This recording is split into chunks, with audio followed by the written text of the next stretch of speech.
Assalamualaikum teman-teman. Kami dari kelompok 5 yang beranggotakan Muhammad Azwardi Nasution, Indi Fojati Ulfah, Deborah Sri Octavia, Yusrika Munte, Anita Rosalina Purba. Kami akan menjelaskan tentang penerapan kemampuan berpikir tingkat tinggi dalam pembelajaran matematika. Teman-teman, minggu lalu kita sudah membahas tentang level kognisi yang terdiri dari higher order thinking dan lower order thinking. Nah, sekarang kami akan bahas tentang penerapan kemampuan berpikir tingkat tinggi dalam pembelajaran matematika atau sama aja dengan penerapan HOTS dalam pembelajaran matematika.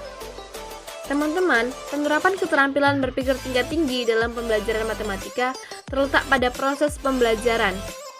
Siswa akan terbiasa berpikir kritis dan kreatif baik dalam pengambilan keputusan dan pemecahan masalah yang berkaitan dengan menganalisis, mengevaluasi, dan mencipta.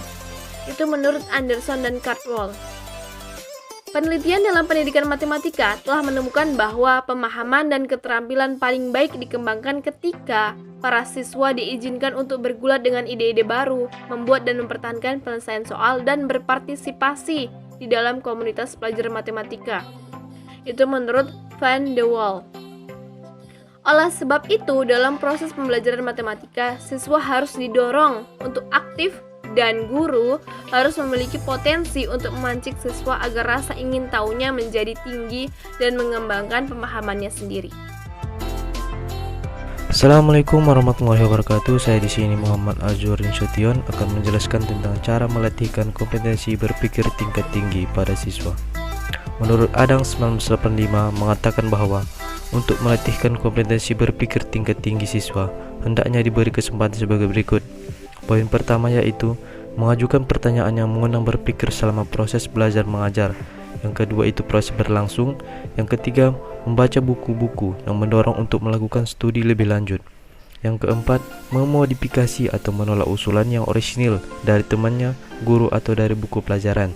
Yang kelima merasa bebas dalam mengajukan tugas pengganti yang mempunyai potensi kreatif dan kritis.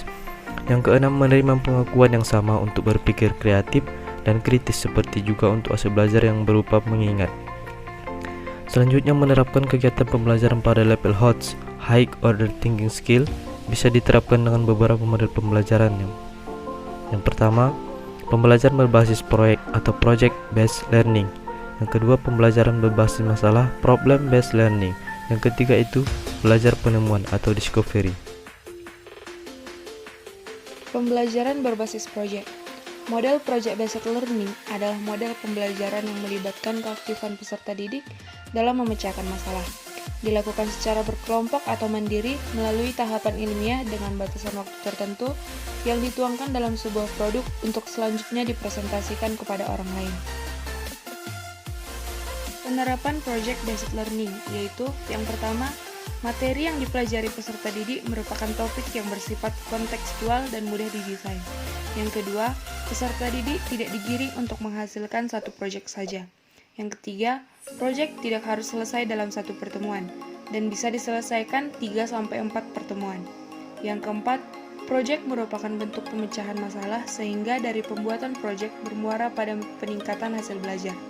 Yang kelima, bahan, alat, dan media yang dibutuhkan untuk membuat proyek diusahakan tersedia di lingkungan sekitar dan diarahkan memanfaatkan bahan bekas atau sampah yang tidak terpakai agar menjadi bernilai guna.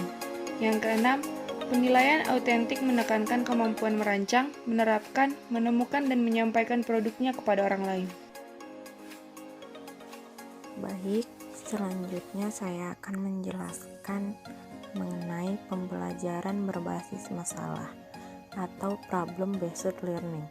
Model pembelajaran berbasis masalah merupakan pembelajaran yang menggunakan berbagai kemampuan berpikir dari peserta didik secara individu maupun kelompok serta lingkungan nyata untuk mengatasi permasalahan sehingga bermakna, relevan, dan kontekstual. Pembelajaran berbasis masalah Problem Based Learning menurut Ahrens, langkah-langkah dalam melaksanakan Problem Based Learning ada 5 fase, yaitu mengorientasi siswa pada masalah, mengorganisasi siswa untuk meneliti, membantu investigasi mandiri dan berkelompok, mengembangkan dan menyajikan hasil karya, kemudian menganalisis dan mengevaluasi proses pemecahan masalah. Model project-based learning adalah model pembelajaran yang melibatkan keaktifan peserta didik dalam memecahkan masalah. Dilakukan secara berkelompok atau mandiri melalui tahapan ilmiah dengan batasan waktu tertentu yang dituangkan dalam sebuah produk untuk selanjutnya dipresentasikan kepada orang lain. Selanjutnya akan dilanjutkan oleh teman saya, Deborah. Pembelajaran penemuan, discovery atau inquiry. Model pembelajaran penyikapan atau penemuan adalah memahami konsep, arti dan hubungan melalui proses intuitif untuk akhirnya sampai kepada suatu kesimpulan. Discovery terjadi bila individu terlibat terutama dalam penggunaan proses mentalnya untuk menemukan suatu beberapa konsep dan prinsip. Nah, dalam pembelajaran penemuan ini mempunyai langkah kerja, yaitu 1. Pemberian rangsangan, 2. Pernyataan atau identifikasi masalah, 3. Pengumpulan data, 4. Pengolahan data, 5. Pembuktian, dan 6. Menarik kesimpulan atau generalisasi. Terima kasih. Teman-teman, sekian penjelasan dari kami. Terima kasih. Assalamualaikum warahmatullahi wabarakatuh.